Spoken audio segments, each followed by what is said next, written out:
அனைத்து உறவுகளுக்கும் வணக்கம். இப்போ நம்ம என்ன பார்க்க போறோம்னா, 25 கிலோ பீஃப் பிரியாணி எப்படி செய்யணும்னு பார்க்க போறோம். வாங்க வீடியோக்குள்ள போய் பார்க்கலாம். 10 கிலோ பல்லாரி வெங்காயம் தண்ணியில விட்டு நல்லா அலசி பொடிசா கட் பண்ணி எடுத்துக்கலாம். நண்பர்களே, நம்ம சேனலை ஒரு சப்ஸ்கிரைப் பண்ணுங்க, ஒரே ஒரு லைக் பண்ணுங்க, கொஞ்சம் சப்போர்ட் பண்ணுங்க நண்பர்களே.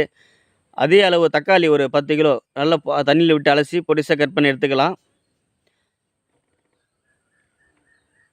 பொடிசா கட் பண்ணணும். அப்போ தான் சீக்கிரம் பாயில் ஆகும்.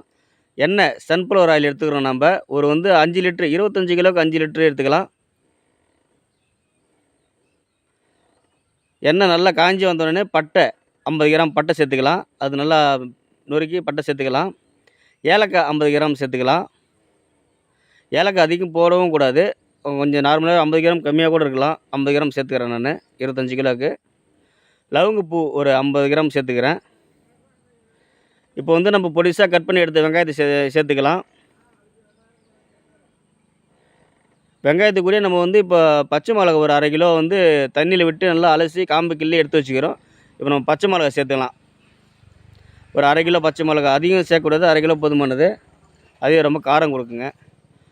இஞ்சி பூண்டு விழுது, இஞ்சி 2 கிலோ, பூண்டு விழுது 2 கிலோ. இப்போ முதல்ல நம்ம பூண்டு விழுது 2 கிலோ சேர்த்துக்கலாம். அது கூடவே இஞ்சி விழுது 2 கிலோ சேர்த்துக்கலாம். ரெண்டுமே சேர்த்துட்டு ஒரு 5 நிமிஷம் நல்லா அது வெங்காயத்து கூட வெந்து வரணும். அப்போ நல்லா ஒரு 5 நிமிஷம் கிளறி விட்டுங்க. 5 நிமிஷம் கிளறி விட்டு மூடி விட்டுடலாம். இஞ்சி பூண்டு வெந்து வந்தவுடனே நம்ம கட் பண்ணி தக்காளி சேர்த்துடலாம். தக்காளி சேர்த்த உடனே தக்காளி பாயில் ஆன உடனே நம்ம தண்ணி விட்டு அலசி எடுத்து வச்ச கறியை இப்போ நம்ம 18 கிலோ சேர்க்குறோம். கறி சேர்த்துடலாம். கறி சேர்த்துட்டு உடனே நம்ம கறி நல்லா வெந்துட்ட பிறகு ஒரு 1/2 மணி நேரம் கழிந்து மசாலா நம்ம எடுத்து கட் பண்ணி வச்சுக்கிற மசாலாவை சேர்த்துக்கலாம். மட்டன் மசாலா, பிரியாணி மசாலா, மல்லித்தூள், தனி மிளகாய்த்தூள், இதெல்லாம் நம்ம அந்த பீஃபில் சேர்த்துடலாம். மசாலா சேர்த்துட்டு தேவையான அளவு உப்பு சேர்த்துட்டு ஒரு 10 நிமிஷம் வரைக்கும் நம்ம கறி பாயில் பண்ணி நல்லா வேக விடணும். அப்போ தான் கறி நல்லா பொசு பொசுன்னு வரும், நல்லாவும் இருக்கும் பிரியாணியில். நம்ம தேவையான அளவு உப்பு சேர்த்துட்டு நல்லா கறி கொஞ்சம் நேரம் வேக விட்டுடலாம். நம்மளே கறி நல்லா பாருங்கள், நல்லா பாயில் ஆகிடுச்சு. இப்போ நம்ம தேவையான அளவு தண்ணி சேர்த்துக்கலாம். தண்ணி நம்ம 1 லிட்டருக்கு 1 கிலோவுக்கு 1.25 லிட்டரு ஊற்றுவேன். அதுமாரி 25 கிலோவுக்கு 40 லிட்டரு தண்ணி ஊற்றுறேன். தண்ணி சேர்த்துட்டு தண்ணி நல்லா கொதி விட்டணும். தண்ணி நல்லா கொதிக்க விட்டுட்டு நம்ம அடுத்து ஊற வச்சுருக்கோம். நம்ம ஒரு 1 ஹவருக்கு முன்னாடியே அரிசி ஊற வச்சாச்சு. நம்ம இப்போ தண்ணி ஊற்றிட்டு நம்ம கொதி வந்த பிறகு நம்ம அந்த அரிசி சேர்த்துடலாம். அரிசி நல்லா ஊறணும் நண்பர்கள். நல்லா ஊறின பிறகு நம்ம கொதி வந்த பிறகு அரிசி சேர்த்துடலாம்.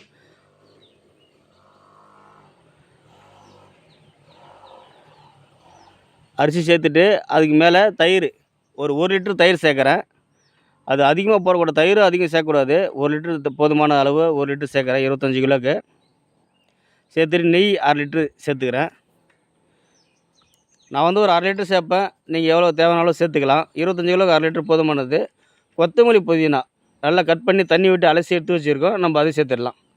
சேர்த்துட்டு ஒரு டைம் நல்லா இப்போ நெய், தயிர், புதினா, கொத்தமல்லி நல்லா தண்ணியில் மிக்ஸ் ஆகணும். அப்போ தான் அந்த ஃப்ளவர் அப்படியே கிடைக்கும். நம்ம சில பேர் போடுவாங்க, சாப்பாடு தம் கட்டி எடுத்த பிறகு நம்ம நெய் போடுவாங்க. அப்படிலாம் போடக்கூடாது. இப்படி போட்டால் தான் நெய் எல்லாமே புதினா உள்ளே இருக்கும். நம்ம ஒரு 1/2 மணி நேரம் போட்டுக்கிட்டு 1/2 மணி நேரம் தம்மில் வைப்பேன் சாப்பாடு. ஒரு 1/2 மணி நேரம் விட்டு நம்ம எடுத்து பார்க்கலாம், சாப்பாடு எந்த அளவு இருக்குதுன்னு பார்க்கலாங்க. பாருங்கள், ஒரு 1/2 மணி நேரம் தம்மில் விட்டுடலாங்க. நண்பர்களே பாருங்கள், நம்ம சேனலை சப்ஸ்கிரைப் பண்ணுங்கள், கொஞ்சம் சப்போர்ட் பண்ணுங்கள், ஒரு லைக் பண்ணுங்கள்.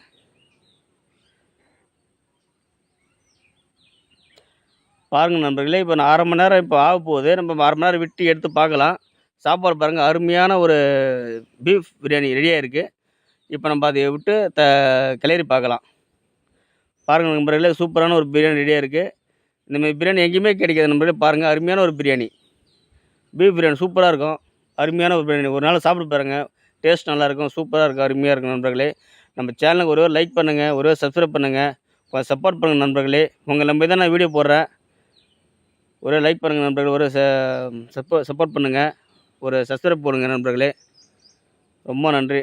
பாருங்கள், பிடிச்சிருந்தால் லைக் பண்ணுங்கள் நண்பர்களே.